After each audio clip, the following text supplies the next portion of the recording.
Ever wondered when is the best time to lock in your equity gains without losing too much to taxes? Confused about how tax rules impact your investment decision and overall returns? Our financial expert, Mr. Ramalingam, is here to give us some insights. So, Mr. Ramalingam, can you enlighten us on this? You are investing from equity to fixed income. What is the purpose? That is something we have to be very clear. See, somebody who's at the age of 30, they are doing an SIP and they have done it till 40, they have done it. Now, can they move it to fixed income? In my opinion, no.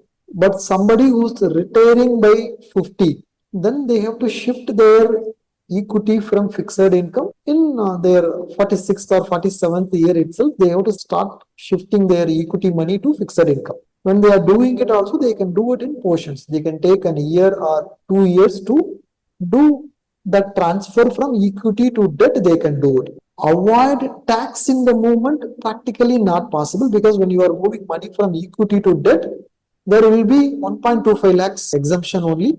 Over and above that, when you do it, there will be obviously capital gain tax which you have to pay. To reduce it, yes, possible. Every year, do the tax harvesting of 1.25 lakhs. That way, when you withdraw later point in time, you will have less tax liability. You will not be able to avoid tax liability. You will be able to reduce tax liability. That is possible. Thank you for your detailed answer. If you have any doubts regarding this or any other financial decision, don't hesitate to book an appointment with our financial experts.